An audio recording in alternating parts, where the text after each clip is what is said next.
Көмкөрүлүп калып турган мына машина. $32,000 алып турду. 14 жашар кыз айдап жүрүптүр. Мына жаңа там берип жүрөт. Канча деген кичинекей балдарды суу алайын. Токтосоң, ким атың? Атың ким ат? Нурбек? Пешеходдон айдаган болбойт. Канча деген кичинекей балдарды суу алайын деп, канча деген кыздарды. Сен да суу кетейин деп окшойт жаңа. Кетейин. Ойлойсуңбу, кичинекей балдар карчы? Onu salmayın. Bezim sap evet koy işte. Ayaklarla gireyim de otamıyorum ben. Yok ayakla girsen de ama traktörden olmadı da çıkıp. Yok olmadı bilemem. Ayakla gireyim de otamıyorum. Yok girsen de ne neyse. Demet ne? Kaskaya giyip düş gerek. Kara çaldı. Kulağına okşayız şu he. Ben ne? Yaman görüp öyle koyayım mesela. Turayla nersen ayıp da.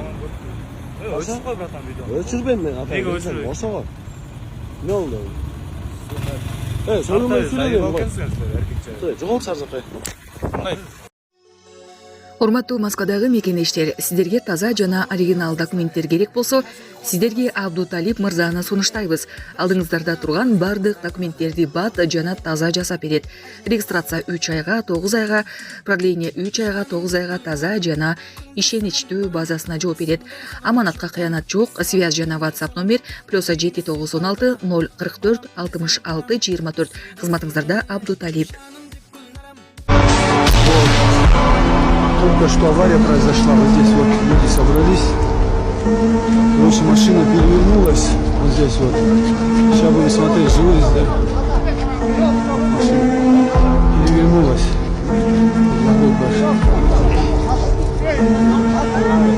вот такая вот ситуация. Здесь вторая машина.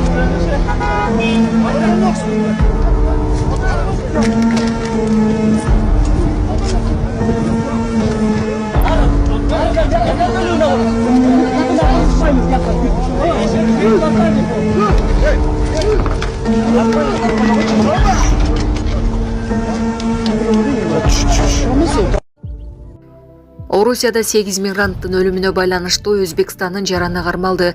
Москванын жанындагы Падикова айылындагы жеке үйдө уюшулган мигранттар үчүн хостелде өрт тутанып, 8 кишинин өмүрү кыйылды. Бул тууралуу Орусиянын өзгөчө кырдаалдар министрлиги билдирди. РИА Новости агенттиги тиешелүү кызматтарга таянып, телсиз жоонун чыгышына кеминде от себеп болушу ыктымал экенин жазды. Маалыматка караганда хостелдин тургундары иске ууланып, набыт болушу мүмкүн.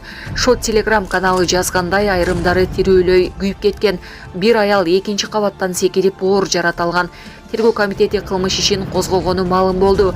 Москва облустун прокуратурасы билдиргендей, менчик үйдө 24 жаштагы Өзбекстандын жараны ижарага алып, Орусияда каттоосу жок чет элдиктерди жашатып келген. Прокуратура мыйзамсыз миграция уюштуруу боюнча иш козгоп, Өзбекстандык жаран кармалганын билдирди. Орусиядагы хостелдерде чыккан өрттөн мигранттар каза болгон окуялар буга чейин да катталган. Былтыр майда Москва шаарынын Алматы көчөсүндөгү хостелде чыккан өрттөн 8 адам мерт кеткен. Булак Азаттык.